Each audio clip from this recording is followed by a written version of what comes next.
साहब यशपाल सिंह जी मवड़ी, सरपंच संघ अध्यक्ष खेत सिंह जी कोटड़ी, सम्मानीय प्रधान उमेश सिंह जी अराबा, सम्मानीय प्रधान भगवत सिंह जी जसर, प्रधान आयदा राम जी शेणगरी, पूर्णिमा राम जी जानी और भाई विनोद जी जाखड़, प्रदेशाध्यक्ष एनएसयू भाई राजस्थान भाई सुनील जी चौधरी और पधारे हुए तमाम जनप्रतिनिधि, शिक्षाविद और सभी विभागों के अधिकारियों का मैं इस मंच की ओर से सौंदर्य की इस धरती पर स्वागत और अभिनंदन करता हूं।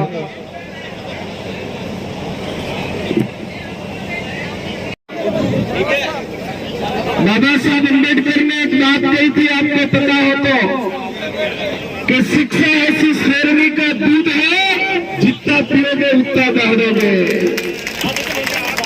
आज इस कलम की ताकत से, आज पूर्ण सर्व समाज के द्वारा स्वागत किया जा रहा है, क्योंकि पूर्ण उजियारा बन चुका है। पूर्ण कई लोगों का भाग्य लिख सकता है, पूर्ण विकास कर सकता है, क्योंकि बाबा साहब ने जिस बात को बोला था पूर्ण उस बात पर खरा उतरा और शिक्षा को ग्रहण किया। आज पूर्ण समतड़ी का सूर्य बन चुका है। साथियों, जीवन में एक बात याद रखना, मैं आपको बताना चाहता हूं कि मेघवाल समाज के अंदर न आईएएस और आईपीएस की कमी है और मेघवाल समाज के अंदर संतों की भी कमी नहीं है। कई महापुरुष समाज के अंदर हुए हैं और आपके इस गौरव को देखकर आज जो मेरे मन में प्रसन्नता है, मैंने बाबा राम जी से बात कही, मेरे पैर के अंदर फ्रैक्चर है तब भी मैं खुद दौड़ के आया, क्योंकि सूरज हमारा उदय होने आ रहा है। साथियों, तो जिंदगी में एक बात याद रखना, बाबा साहब अम्बेडकर हमारे दिल में है, दिल में रहेंगे और जब तक जिंदा रहेंगे बाबा साहब अम्बेडकर रहेंगे। क्योंकि क्या है कि तेरे जैसा विद्वान कोई हुआ नहीं, तेरे जैसा महान कोई हुआ नहीं। बहुत से मसीहों ने जन्म लिया है भारत भूमि पर, लेकिन बाबा साहब अम्बेडकर तेरे जैसा कोई हुआ नहीं। बाबा साहब अम्बेडकर तेरे जैसा कोई हुआ नहीं। और 4 लाइन कहकर मैं अपनी वाणी को विश्राम दूंगा, क्योंकि यह स्वागत सम्मान समारोह है। कभी जरूरत पड़ेगी तो जरूर बीच में आकर चर्चा करेंगे, लेकिन ये 4 बात याद रखना। कतरा थे समुंदर बना दिया, अधिकार दिलाकर मुकद्दर जगा दिया। अरे गुलामों की जंजीर में बांध के रखा था सभ्यता ने हमें, बी आर अम्बेडकर ने आजाद करा दिया, बी आर अम्बेडकर ने आजाद करा दिया। भारत माता की जय। मैं अपने वाले को विश्राम देता हूँ। एक बार कार्यक्रम के बीच आप मंच पर आकर भी ये न करें, ताकि हमारा कार्यक्रम जो सुचारू रूप से प्रारंभ हो वह प्रारंभ से अंत तक आराम से हो जाए। उसके बाद में आप आराम से उनका सम्मान बहुमान आराम से करना। पहले हम कार्यक्रम को विधिवत तरीके से प्रारंभ करेंगे, इसलिए विनम्र अनुरोध है, कोई बीच में माल्यार्पण हेतु से एक बार हाथ जोड़ के विनम्र निवेदन है कि मंचासीन अतिथियों द्वारा उस प्रतिभा का सम्मान होगा, कुछ हमारे पधारे हुए सम्मानीय अतिथियों का उद्बोधन होगा, तत्पश्चात आप सभी भोजन करेंगे। लेकिन विशेष आपसे अनुरोध रहेगा कि कोई भी काम हुआ मेहनत ऐसी खामोशी में करो कि सफलता शोर मचा दे। आज समदड़ी की इस धरती ने ऐसा शोर मचाया है कि दिल्ली की गलियों में भी समदड़ी का नाम चल रहा है, और वो भाई पूरण जी बुनकर की वजह से। तो जोरदार ताली ऐसी प्रतिभा के लिए। मंजिलें उन्हीं को मिलती है जिनके सपनों में जान होती है, पंखों से कुछ नहीं होता, हौसलों से उड़ान होती है। ऐसी कमी रह गई देखो और सुधार करो, जब तक न हो सफल नींद चैन की त्यागो तुम। वास्तव में आज वो सपना साकार हुआ बाबा साहब का कि शिक्षा वो शेरनी का दूध, जितना आप पिलाओगे उतना दहाड़ेंगे। और आज इतनी खुशी है कि वास्तव में पूरण जी ने रेगिस्तान, वो थार जो अपन बढ़ते थार की बात करते हैं, वास्तव में जहाँ भी पूरण जी की सेवा होगी अपने बालोतरा बाड़मेर का नाम होगा। एक शोषित समाज की जो बात कर रहे थे, पूरन को बहुत बहुत बधाई देना चाहता हूँ। आज मजदूर दिवस भी है और इस देश को जो बाबा साहब ने संविधान दिया है और जो सीख दी कि शिक्षा के अलावा हम लोगों के पास आगे बढ़ने का कोई भी दूसरा माध्यम नहीं। शिक्षा के साथ साथ हम लोगों को जागृति दी और जागृति भी किसी भी आडंबर से कुरीतियों से अलग होकर जो वैज्ञानिक तर्क के आधार के ऊपर हम लोगों को इस समाज का निर्माण कर आगे बढ़ने की जो सीख दी। इस परिवार ने उस परिस्थिति जिसे दुनिया मजदूर कहते हैं, उस मजदूरी से एक कदम आगे बढ़कर और शिक्षा के माध्यम से गोपाल राम जी ने एक कदम आगे बढ़े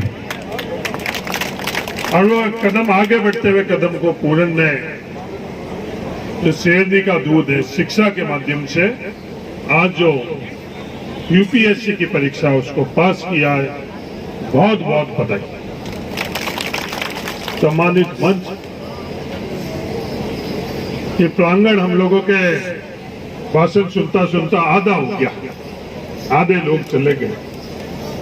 भोजन बधाई के बीच में ये भाषण की व्यवस्था तो अनुकूल नहीं, पर जो व्यवस्था बनाने वाले और जो वो खुद जो मंच संचालन कर रहे हैं ये भी शौकीन। रूपाराम जी को मैंने कहा कि रूपाराम जी आज तो शिक्षा की बात, सफलता की बात इसका मंच है, तो आप चीफ इंजीनियर बने हो, आप प्रेरणा दो, समाज को प्रेरणा दो, आप संदेश दो। हम लोग अमूमन बात जरूर करते हैं, जो दुनिया करती है उसमें अपने आप को शामिल जरूर कर लेते हैं, तो गहराई से उस सच्चाई तक पहुंचने का हम लोगों का प्रयास नहीं है। हम लोग संविधान के संदर्भ में एक जिक्र जरूर कर लेते हैं। उदाराम जी ने बात करी कि बाबा साहब ने कहा जब तक संविधान में जिंदा तब तक मैं जिंदा। हमारा दुर्भाग्य, हमारी पीढ़ी का दुर्भाग्य, देश का दुर्भाग्य है कि आज ये बात भी हम लोगों को सुनने को मिल रही है कि बाबा साहब अगर वापस आ जाए, जो उन्होंने हम लोगों को संदेश दिया, क्या इस पीढ़ी के अंदर हम लोग उनके संदेश को समझ रहे हैं? खुद अपन आकलन करें तो अपने आप अपने को उत्तर मिले। ये संविधान सिर्फ हम लोगों को कुछ अधिकार ही नहीं देते, संविधान हमें कर्तव्य भी देते हैं। वो कर्तव्य क्या है? ये कर्तव्य जो गोपाराम जी ने अपने बेटे को सीख दी, ये कर्तव्य भी हमारे को संविधान हम लोगों को उस दिशा के अंदर कुछ चीज आगे बढ़ने के लिए प्रेरणा दे।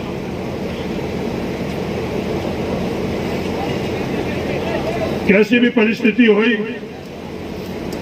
जो हमारा लक्ष्य है उस लक्ष्य को हम लोगों को बड़े स्पष्ट तौर के ऊपर तय करना चाहिए और किसी से विचलित भी होकर एक ऐसा वातावरण बनाया हुआ है इस समाज के अंदर लोगों ने कि कुछ चीजें हम लोगों के सीमा में है और कुछ चीज हम लोगों की सीमाओं से बाहर है। इस भ्रांति से हम लोगों को अपने आप को दूर करना पड़ेगा, विशेषकर बाड़मेर जिला राजस्थान के लोगों को, दलित और पिछड़ों को मैं कहना चाहता। ये यूपीएससी की परीक्षा जो रूपाराम जी ने अपने जीवन का एक पड़ाव 8वीं से 9वीं का हम लोगों को कहा, बड़े हल्के अंदाज से हम लोगों ने उसको सुना और उसको नजरअंदाज भी कर सकते हैं, और इसको समझने की आवश्यकता, समझने की इस माध्यम से आवश्यकता है कि हम किससे प्रतिस्पर्धा कर रहे हैं। जिन लोगों से हम प्रतिस्पर्धा कर रहे हैं वो पैदा होने से पहले ही उन लोगों के लिए सभी व्यवस्था हो चुकी होती है, और हम लोग जब हमारे को आवश्यकता रहती है उस वक्त हम लोग उस चीज को समझने का प्रयास करते हैं। तो ये जागृति और शिक्षा के माध्यम से ही हम लोगों को आगे बढ़ना पड़ेगा और कठिन परिश्रम के अलावा दूसरा और कोई जरिया नहीं। बाकी कोई बात करता है, भावनाओं की बात करेगा, किसी और चीज की बात करेगा, पर कठिन परिश्रम के अलावा आप लोगों के पास कुछ भी नहीं। अंत के अंदर दुनिया के अंदर दो ही वर्ग रहे, शोषक और शोषित।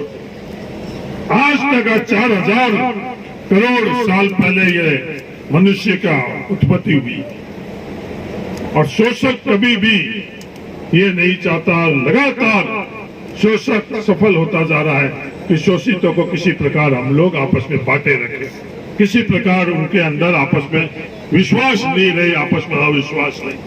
इस चीज को भी अगर गहराई से आप लोग समझोगे, बाबा साहब की जीवनी, बाबा साहब के संदेश को अगर आप गहराई से समझोगे, काशी राम जी को हम लोग बहुत याद करते हैं, उदय राम जी ने कहा रखा है, काशी राम जी के DS4 को अगर आप समझोगे तो इन तमाम बातों को आप लोग समझ जाओगे और इस दिशा के अंदर अपन लोग सब मिलकर आगे बढ़ेंगे। यही मेरा आप सब लोगों से गुजारिश है। धन्यवाद। जय हिंद। राम। जन जन की आस्था के प्रति और मध्यकाल में सदियों की दास्ता से और रूढ़िवादी समाज में जागरूकता की अलग जगाने वाले बाबा राम साहब पीर के चरणों में नमन करता हूँ। मैं नमन करता हूँ, मेरी प्रेरणा रहे और जिस समुदाय से मैं आता हूँ उसे सदियों की दास्ता से मुक्त कराने वाले हम सब के आदर्श, हम सब की प्रेरणा बाबा साहेब डॉक्टर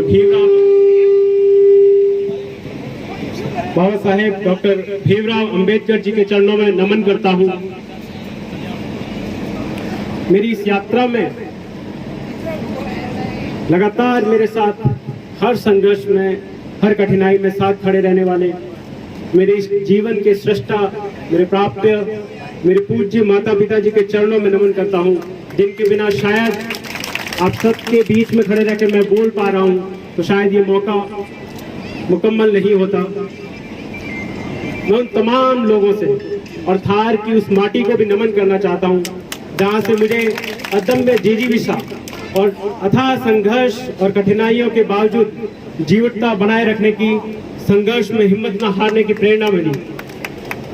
मैं हमारे तमाम इस मंच पर जितने भी बुद्धिजीवी, राजनेता वर्ग और अधिकारी वर्ग जिन्होंने थार को समय समय पर हर अपने कार्य क्षेत्र में गौरवान्वित करने का कार्य किया, उन सबको भी नमन करता हूँ। दूर दराज से पधारे गुड़ा मालानी के जननायक और राज्य सरकार में मंत्री रहे और हमारे परिवार पर एक मार्गदर्शक की भांति, एक अभिभावक की भांति आशीर्वाद बनाए रखने वाले आदरणीय हेमाराम जी साहब को, बायतू के लोक लाडले विधायक और जनसेवा के माध्यम से अपनी एक अलग राष्ट्रीय पहचान बनाने वाले आदरणीय हरीश जी चौधरी को, मैं पूज्य संत परमानंद जी महाराज के शिष्य, मेरी मम्मी जी के गुरु है परमानंद जी, उनके शिष्य अमृत राम जी महाराज जंजेत आश्रम के पीठाधीश्वर, उनके चरणों में नमन करता हूँ। मैं चौहटन से पधारे और जब पिताजी विधायक थे हम अक्सर उनके क्वार्टर पे जाया करते थे। अब्दुल हादी साहब के सुपुत्र और पुत्र वधू जी गफूर अहमद जी और शमा बानो जी पधारे, उनका भी मैं हार्दिक स्वागत करता हूं।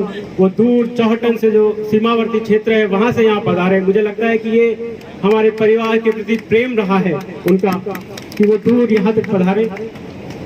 तमाम मंचस्थ अतिथि, मैं शायद नाम लूं तो कम पड़ जाएगा, तमाम हमारे क्षेत्र के, पूरे बाड़मेर जिले के और राजस्थान के कोने कोने से पिछले 30 वर्षों में मेरे पिताजी ने, मेरे माताजी ने जिन लोगों से भी रिश्ते बनाए, जिन लोगों से पारिवारिक संपर्क रहे, आज अपना प्रेम दिखाते हैं वो तमाम लोग पधारे हैं। मैं उन सब का हृदय से आभार व्यक्त करता हूं, हार्दिक अभिनंदन करता हूं।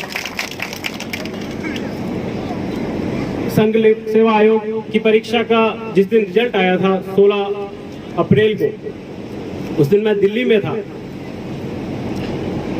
और जब PDF में नाम दिखाई दिया तो उसके बाद पहला फोन मैंने अपनी मम्मी जी को किया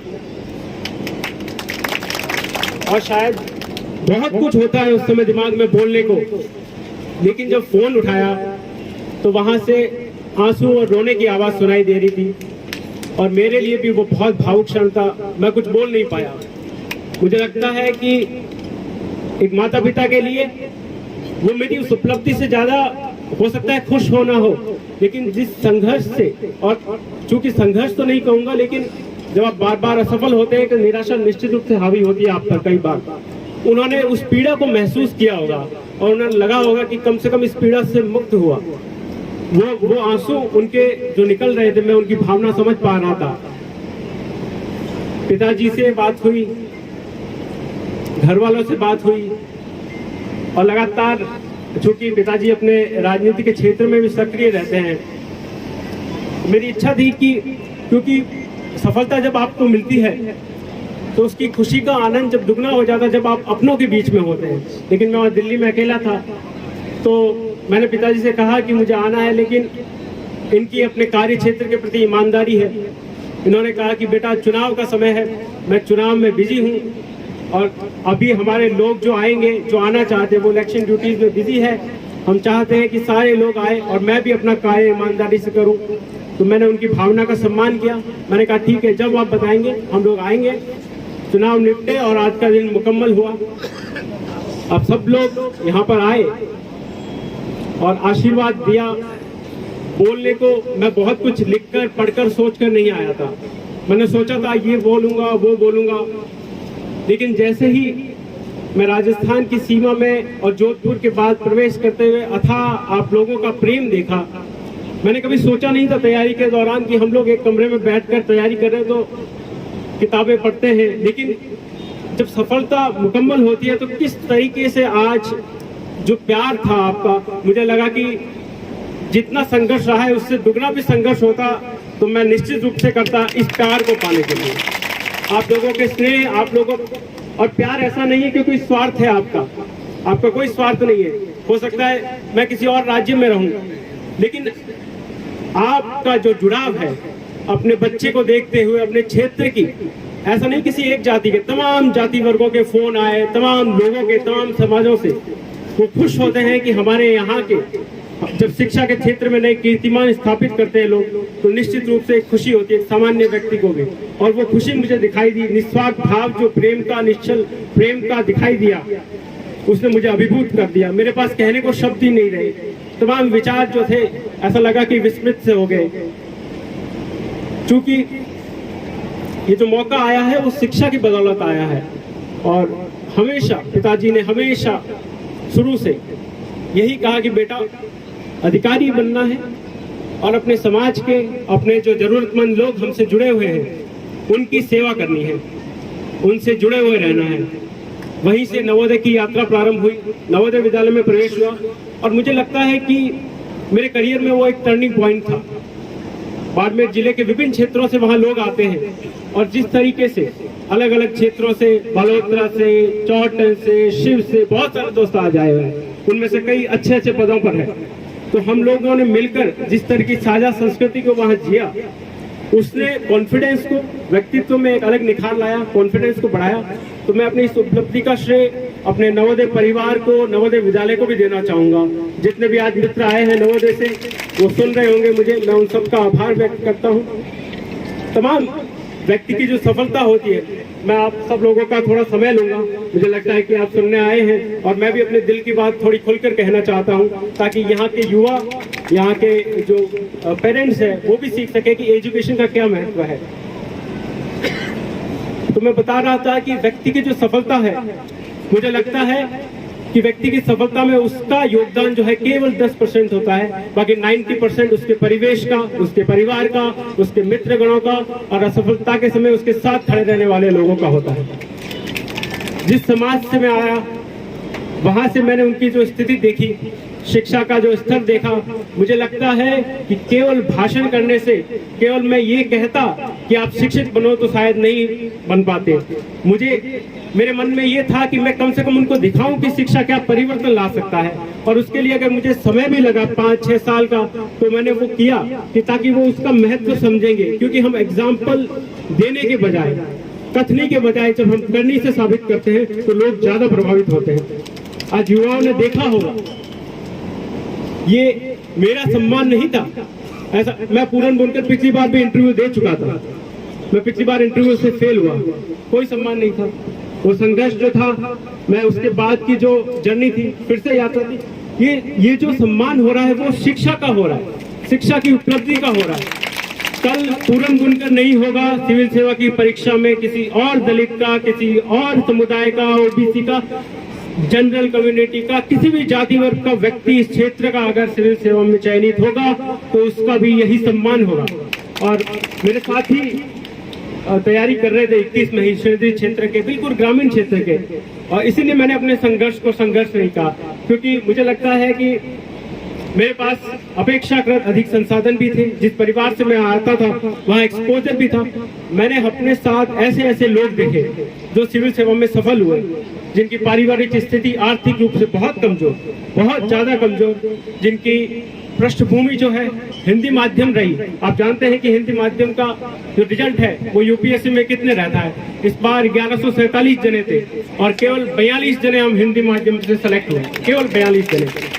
उन विषम परिस्थितियों में भी जो लोग दबे कुचले समुदायों से, जो लोग गरीब परिस्थितियों से आकर है, वो लगातार मेहनत के दम पर अपना मुकाम पाते हैं। ऐसे ही हमारे सिंधी क्षेत्र के आशीष पुनिया जी, उनके पिताजी आज पधारे थे, मुझसे मिले थे, वो ट्रेनिंग में थे, तो आप पधारे हैं।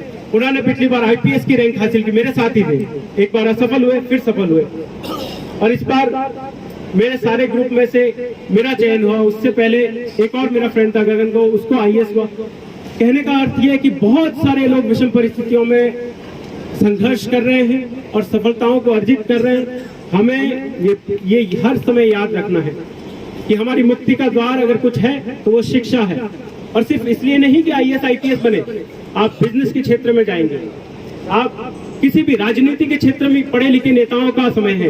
अगर आप जागरूक हैं, पढ़े लिखे हैं, तो विधानसभाओं में, लोकसभाओं में अपने लोगों की आवाज उठा पाएंगे। जिनके हक हुजूर के लिए हम लोग लड़ाई लड़ते हैं, उनकी बात को बड़े तार्किक ढंग से रख पाएंगे। तो मेरा यही कहना है कि जिस तरीके से मेरे माता पिता ने हर समय मुझे शिक्षा के लिए प्रेरित किया, और लगातार विषम परिस्थितियों में जब मैं फेल होता था, मेरी मम्मी जी का मुझे लगता है कि उनका अगर धन्यवाद मैं करूं तो शायद मुझे लगता है कि माँ का धन्यवाद तो आप किसी जन्म में कर नहीं सकते। मैं कुछ भी करता, पढ़ता नहीं पढ़ता, उनके लिए मैं उतना ही प्रिय बेटा होता। लेकिन जितनी विषम परिस्थितियों में मैं असफल हो रहा था, उसके बावजूद उनका एक ही शब्द होता था, मारवाड़ी में कहते, बेटा हियो मत हार जे, हिम्मत मत हार जे। और उसने मुझे लगातार प्रेरित किया कि वो साथ में है, उनका आशीर्वाद साथ में है। और जब माँ का आशीर्वाद साथ में होता है तो आप किसी क्षेत्र में असफल हो ही नहीं सकते। और मैंने ये साक्षात देखा है। इस वर्ष का जब प्री एग्जाम देके मैं आया था तो मैंने ये बोला था कि शायद उतना अच्छा आशा अनुरूप नहीं हुआ है, और मैंने पेपर भी चेक नहीं किया, लेकिन मम्मी जी को विश्वास था बेटा होगा, बेटा होगा। और वाकई जब रिजल्ट आया, पीडीएफ में दिखा, नाम था, तो मुझे लगता है कि उनका आशीर्वाद था, माता पिता का आशीर्वाद था। आप सब लोग इस बार तो मतलब जिन लोगों की भी पता था कि मैं इंटरव्यू की परीक्षा में शामिल हो रहा हूँ, जितने भी लोगों से मिला, सब लोगों की शुभकामनाएं थी। मुझे लगता है कि उनकी शुभकामनाओं ने ही ये काम किया है कि मैं इस लिस्ट में, इस जगह मुकाम बना पाया। मैं तमाम लोगों का शुक्रिया अदा करना चाहूँगा जिन्होंने विषम परिस्थितियों में, मेरे दोस्तों ने, अगर मैं असफल हूँ और जो असफलता के समय जो मेरे साथ खड़े रहे, उनका धन्यवाद ना करूँ तो वो शायद अच्छा नहीं होगा। मैं सब लोगों का, जिन लोगों ने भी जिन परिस्थितियों में साथ खड़े रहे, आप लोगों ने बाहर रहने पर आपके सामने खाने की समस्या आती है, इमोशनल सपोर्ट की समस्या आती है, हर दिन ऐसा लगता है कि एग्जाम नहीं निकल पाएगा। उस समय दोस्त होते हैं जो मोटिवेट करते हैं कि नहीं निकलेगा एग्जाम, आपने पहले भी किया है, इस स्टेजों को पार किया है विभिन्न, फिर से निकलेगा। तो उन सब का शुक्रिया अदा करता हूँ। दिल्ली से, हरियाणा से मेरे दोस्त आए हैं, उन लोगों का सम्मान करता हूँ। शिव क्षेत्र से मनोहर दान जी, बहुत सारे लोग, सभी लोग, मैं नाम भी ना लूँ तो सब लोग जानते हैं कि कौन कौन लोग खड़े रहे हैं मेरे साथ। उन सबका मैं शुक्रिया अदा करता हूँ। और युवा जो आए हैं, विशेष रूप से बच्चे, यहाँ भी सुन रहे होंगे और सोशल मीडिया के माध्यम से अगर कहीं सुन रहे होंगे, मैं उनसे यही गुजारिश करना चाहूँगा कि आप लोग अपने जीवन में शिक्षा को महत्व दें। सोशल मीडिया का दौर है, नशे वृत्ति की प्रवृत्ति भी बढ़ती जाती है। तो मैं अभी मीडिया बंधु मुझसे सवाल पूछ रहे थे कि इस क्षेत्र में नशे की जो प्रवृत्ति है वो लगातार युवाओं में बढ़ती जा रही है, आप क्या संदेश देना चाहेंगे? मुझे लगता है कि मैं अगर इतने बुद्धिजीवी लोग बैठे हैं और मैं अगर कुछ संदेश दूं तो वो शायद छोटा मुंह बड़ी बात होगी। आप लोग समय समय पर समाज में शिक्षा को लेकर जागरूकता देते रहते हैं, नशे के बारे में बताते रहते हैं। तमाम शिक्षाविद जो आए हैं, अधिकारी वर्ग जो आए हैं, राजनेता वर्ग जो आए हैं, वो हर समय जागरूक करते रहते हैं। लेकिन आज ये मौका है कि मुझे भी अवसर मिला है कि मेरी आवाज थोड़ी दूर तक जा सकती है, वो लोग सुन सकते हैं। तो मेरी भी यही गुजारिश रहेगी कि आप जो कुरीतियां हैं उनको त्यागें, शिक्षा को अपना हथियार बनाएं और कलम के माध्यम से सफलता की नई इबारत खड़ी करें, ताकि आपके आने वाले युवा पीढ़ी है वो आपसे प्रेरणा ले सके। और जब हम संघर्ष करते हैं, जब लगातार हम किसी बड़े लक्ष्य की प्राप्ति करते हैं, तो कहा है कि great things takes great time. बड़ी चीजें जो है, बड़े लक्ष्य जो है वो बहुत समय भी लेते हैं। तो आपको समय लगेगा, निराशा होगी, कई बार हताशा होगी, कई बार लगेगा कि हमसे नहीं होगा, लेकिन आपको लगातार धैर्य बनाकर लगातार अपने एक लक्ष्य के प्रति दृढ़ निश्चय बनाए रखना है। परसिवरेंस, पेशेंस और पैशन बनाए रखना है और निश्चित रूप से आप सब लोग जो है सफलता तय करेंगे। एक शायरी है कि 1000 बर्फ गिरे, लाख आंधियां आए, वो फूल खिल के रहेंगे जो खिलने वाले हैं। तो जिन फूलों के खिलने का समय आ गया है, कोई भी चाहे आपकी उस उड़ान को रोक नहीं सकता। तमाम आपके विरोधी चाहे, तमाम आपके लोग चाहे, अगर आपने ठान लिया कि मुझे करना है तो आप करके रहेंगे। तमाम लोगों से यही गुजारिश करूंगा कि आज जो ये मुकाम मिला है, प्रेरणा इसके पीछे अगर कोई रहे हैं शिक्षा में तो बाबा साहेब अम्बेडकर रहे हैं। मैं उनके चरणों में फिर से पुनः, आप सब लोग प्रेरित हैं, मुझे कहने की भी जरूरत नहीं, अगर मैं ना भी कहूं तो आप लोग जानते हैं बाबा साहेब ने हमारे लिए क्या किया है, क्या नहीं किया, आप सब लोग वाकिफ हैं। मैं अपनी तरफ से बाबा साहेब अम्बेडकर जी के चरणों में वंदन करना चाहूंगा। और जिस तरीके से उन्होंने संवैधानिक व्यवस्थाएं की हर समाज, हर वर्ग के लिए, वो उसी की मिसाल है कि पिछड़े क्षेत्रों के लोग, पिछड़े समुदायों के लोग आज वहां पे भागीदारी कर पा रहे हैं, जहां से जरूरतमंदों के लिए हम कलम के माध्यम से कुछ अच्छा कर सकते हैं। मैं जिस भी सेवा में रहूंगा, जिस भी पोस्ट पे रहूंगा, मेरे पिताजी बता रहे थे कि बेटा गरीबों की सेवा करनी है, तो मेरा ये प्रयास रहेगा कि जिस भी सेवा में रहूं वहाँ हर गरीब, मजलूम, जरूरतमंद, जाति, वर्ग, समुदाय से ऊपर उठकर उनके लिए कार्य करने का प्रयास करूंगा। और इस समदड़ी की धरा का, इस मारवाड़ का कभी भी नाम नीचा नहीं होने दूंगा। ये मेरा प्रयास रहेगा। हम इंसान हैं, हमसे गलती हो सकती है, लेकिन मेरा प्रयास रहेगा कि ऐसा कोई कार्य ना करूं कि आप सबका जो है नाम वो नीचा गिरे या आपको नीचा देखना पड़े मेरी वजह से। आप लोगों के लिए जब भी 24 घंटे जब आपके लिए कोई काम होगा मेरे मार्फत, हमारे क्योंकि सिविल सेवक काफी अब दोस्त है, दायरे में है, तो उनके माध्यम से जो भी काम पड़ेगा आप, मुझे लगता है कि यहाँ जितने बूढ़े बुजुर्ग आए हैं वो पिछले 20-20, 30-30 सालों से इस परिवार से जुड़े हुए हैं, पिताजी से जुड़े हुए हैं, तो उनके लिए एक विशेष प्रेम रहा है। किसी भी परिस्थिति में रहे, उनको देख के खुशी होती है। आज जिस दिन सिलेक्शन के दिन खुशी नहीं हुई थी, उससे ज्यादा आज आप लोगों के बीच में आकर मुझे खुशी हुई है। तो मैं यही कहूंगा कि आप लोगों के साथ ये जुड़ाव जो है आगे भी बना रहेगा। जितने भी लोगों का परिवार के साथ विषम परिस्थितियों में स्नेह बनाए रखा जिन लोगों ने, उन सब का मैं शुक्रिया अदा करना चाहता हूँ।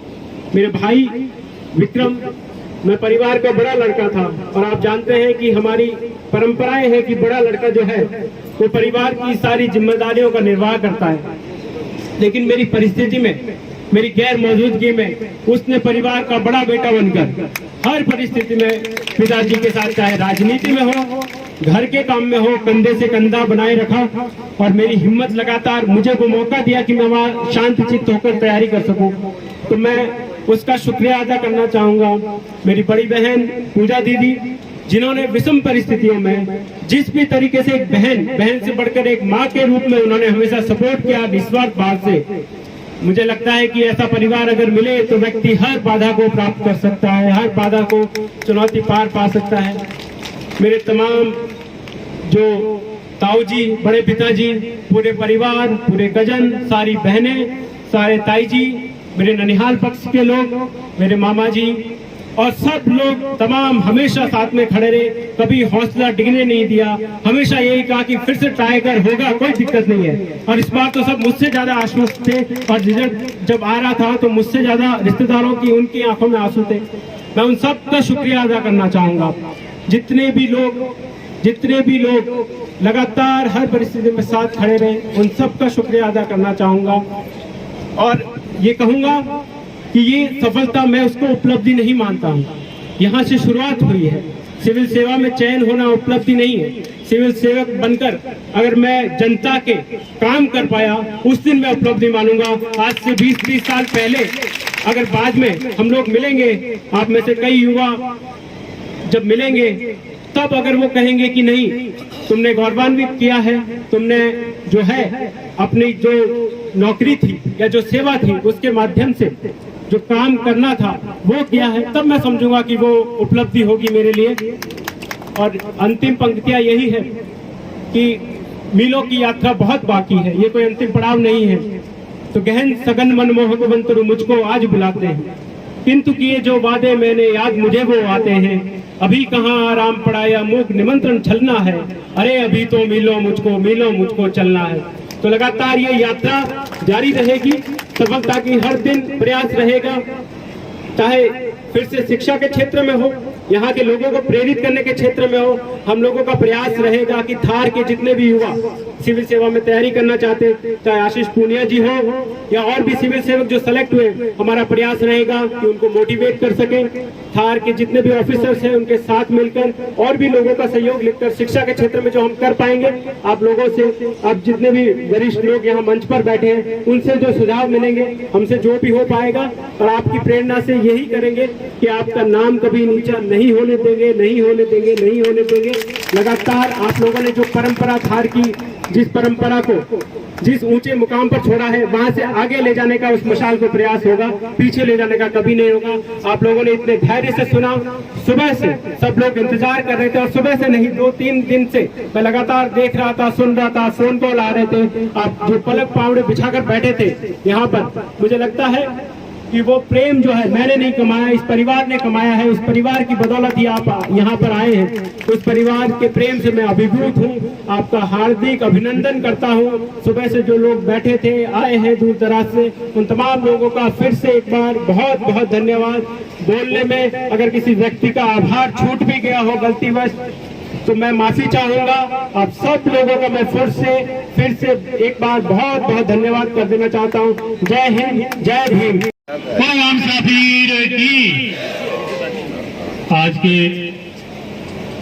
इस हमारे और आप सबके लाडले पूर्ण बनकर के यूपीएससी में चयन होने पर हमारे परिवार की तरफ से आज जो ये यहाँ नया रामदेवरा में स्वागत समारोह रखा गया, तो उसमें हमारे मेहमान के रूप में आशीर्वाद देने के लिए पूर्ण को पधारे हमारे राजस्थान सरकार के पूर्व कैबिनेट मंत्री हेमाराम जी चौधरी साहब, हमारे राष्ट्रीय महासचिव, पूर्व मंत्री और वर्तमान बाईतू के लोकप्रिय विधायक परम सम्मानीय हरि जी चौधरी साहब, हमारे रंजीत आश्रम के महंत अमृतराम जी महाराज, जैसलमेर के पूर्व विधायक और हमारे मेघवाल समाज के राष्ट्रीय अध्यक्ष मेरे बड़े भाई रूपाराम जी धंधे साहब, पूर्व मंत्री राम सिंह जी, सभी हमारे थान सिंह जी धोनी जी हमारे बीच में पधारे, उनका भी स्वागत। और सारे प्रदेश के पदाधिकारी कांग्रेस के भी यहाँ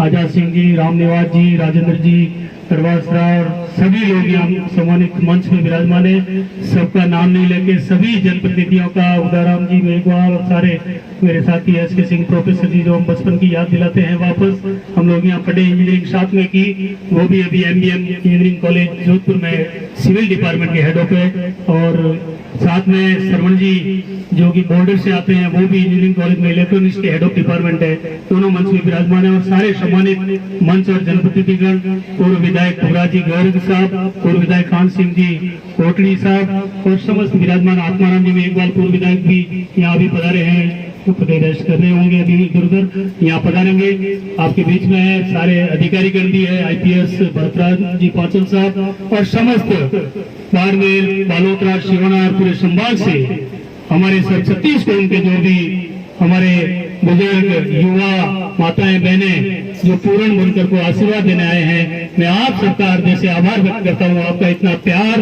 और इतना सम्मान जितना मैं मेरे मुंह से आपकी बखान करूं बहुत कम है। आपने जो अथाह प्रेम दिखाया है पूर्ण बनकर के प्रति, हमारे परिवार के प्रति और मेरे प्रति, मैं हमेशा आपका एहसान कभी नहीं भूलूंगा और हमेशा आपके सेवा में मौजूद रहूंगा। मैं पूर्ण को भी मैं निवेदन करना चाहूंगा, ये जो राजनीति में मैं भी इंजीनियर था और नौकरी करते हुए मैं भी राजनीति में आ गया, राजनीति में जो कुछ भी किया उसकी झलक आपके बीच में है। ये सब हमारे आदरणीय हैं, बैठे हैं, सब संतों का आशीर्वाद है, बाबा रामावीर का आशीर्वाद है और सब बुजुर्गों का आशीर्वाद है, बाबा साहब भीमराव अम्बेडकर का आशीर्वाद है, जो इस मंजिल तक हमको पहुंचने के लिए बाबा साहब ने प्रेरणा दी, उनसे प्रेरणा दी।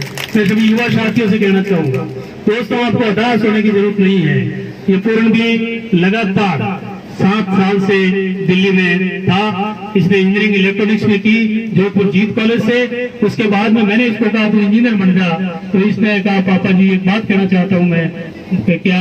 तो मेरा मन थोड़ा प्रशासनिक सेवा में जाने का है। छोटा वाला विक्रम तो उसको शौक था कि नहीं मैं राजनीति करना चाह रहा हूँ। मैंने कहा भाई राजनीति में तो मैं दबेड़ा ले रहा हूँ, तू पढ़ाई कर। उन्हें भी पढ़ाई पूरी करी और इन्हों पूर्ण जो मन हो कि मैं प्रशासनिक तैयारी करनी चाहूँ तो आप सहयोग रखो। तो मैंने कहा भाई मैं आज तक हमारी जितनी बनेला हमारी सब सुविधाओं में, हमारे घर परिवार की सुविधाओं में मैं कटौती कर और थारी पढ़ाई रिवाज तो जो भी जितना तू पढ़ सके हमारी तरफ मना को नहीं अभ्यास सके। और मैं इन बात में बराबर कायम रही और एक बार तो मैं काफी कुछ हताश भी हो गया। 4 बार एग्जाम दियो, 4 बार में वो 4 बार ही प्री तक और मैम तक पास हुई और लास्ट में जाता हुआ एक बार लास्ट टर्म में इंटरव्यू भी दियो। इंटरव्यू में भी कोशिश करी पहचान के पापा जी इंटरव्यू मार करो, पता नहीं कहीं रहला, लेकिन फिर भी मैं प्रयास जारी। मैंने कहा बेटा हताश होने की जरूरत नहीं है, जो भी रिजल्ट आएगा तेरी मेहनत बरकरार रखना।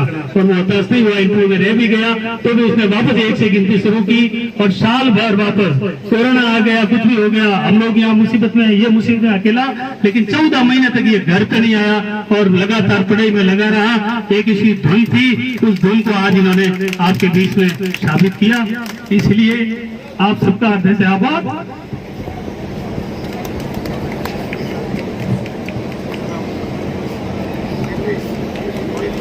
पूर्ण को कहना चाहूंगा कि हमेशा गरीबों की सेवा करते रहना, यही आशीर्वाद हमें काम आएगा।